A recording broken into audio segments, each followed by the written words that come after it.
Good morning. God bless you guys. Hope you're all doing well today. Starting off the last day of the week for work week for most people.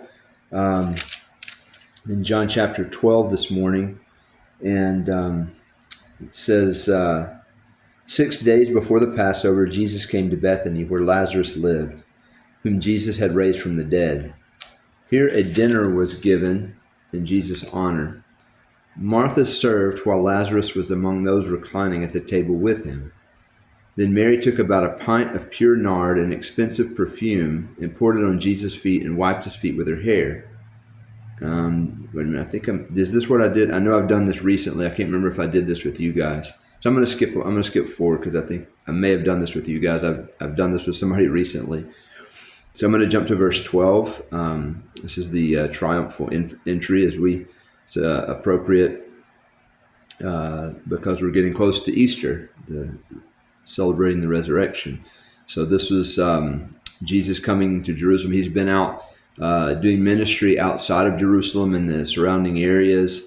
He's come through Samaria. He's gone throughout Galilee, and he's coming back to Jerusalem. The last time he was in Jerusalem, they wanted to kill him. His disciples have been telling him, "No, Jesus, you don't want to go back there," but Jesus is going back anyway. They still don't understand Jesus' mission, and his mission is focus is actually, this is why he says he came, was to die for the sins of the world, not just for the Jewish people or the descendants of the Israelites, but for all the whole world. And so they don't understand that yet, how God's greatness is very different than human greatness. So it says here, verse 12, the next day the great crowd had come for the festival. They heard that Jesus was on his way to Jerusalem. They took palm branches and went out to meet him, shouting, "Hosanna!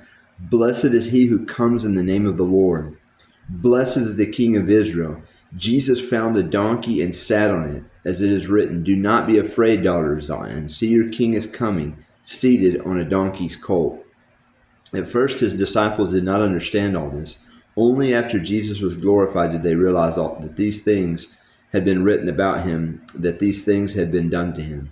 Now the crowd that was with him when he called Lazarus from the tomb and raised him from the dead continued to spread the word. Many people because they heard that he had performed this sign, went out to meet him. So the Pharisees said to one another, "See, this is getting us nowhere. Look how the whole world has gone after him." So we see the crowds, the people in Jerusalem. We see the disciples. They're seeing this sign happen. It references it here from the book of Isaiah. Is it Zechariah? Yeah, it's in Zechariah 9:9.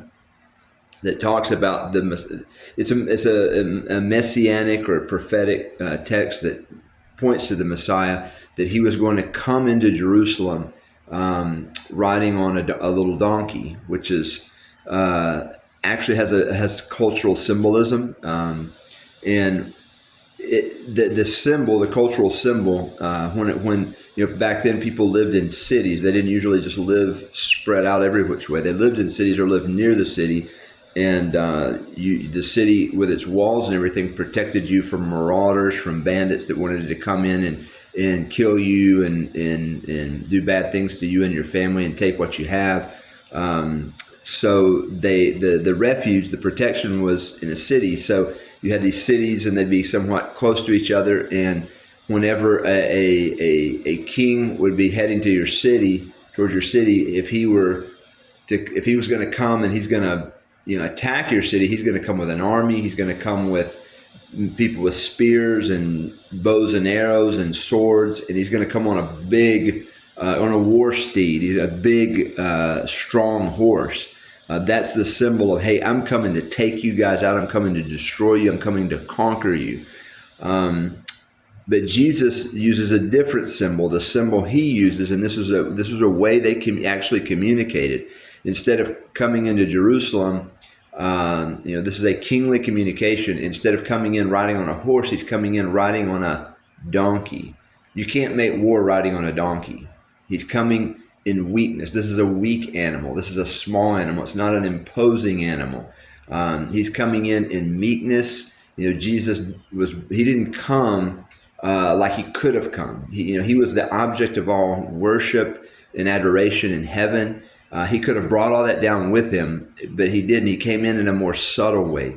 He comes and like in the Old Testament, he speaks to Elijah in a still small voice. He's being more subtle. And there's bigness in this. There's excitement and exaltation. It's because the people are exalting him. But he's coming, what he is doing is actually very peaceful. So, the big, sometimes God comes to us not in the big exciting things, the emotional, huge emotional things. He comes to us a lot of times and speaks to us in the still small voice. He speaks to us in this little baby, through this little baby who was born and didn't even have a crib to lay in. They had to put him in a manger, in a feeding trough, that was his baby bed. Instead of riding on a big war steed, he rides on a little donkey. And he's saying, I come to you in peace. I come to you in gentleness. Come unto me, all who are weary and heavy laden, and I will give you rest.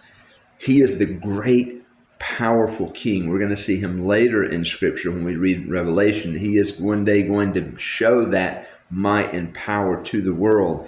But right now, he's coming in peace. He's coming to make peace with us. That's what this symbol means. Jesus wants to make peace with us.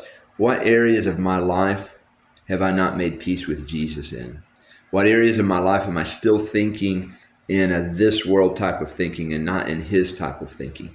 I just look at Jesus throughout. John is just such a powerful gospel to me. The details are a little different. They're just different because John had a different purpose in writing. He probably knew about Matthew, Mark, and Luke, those synoptic gospels. So he gives a lot of different details, and I think he's trying to show us this view of Jesus from this different angle. That hey, let's let him come and make peace in your life, in trust in his greatness, trust in his power. But and let that power and greatness really be revealed in a peacefulness, in a non-aggressive way of doing things, in a wiser way of doing things, and let him grow from there. Let his rule and reign as the true king is not going to come and impose himself, at least not at this point, by force. He's going to come in and ask you. What a humble, great king who does that to us. God bless you guys.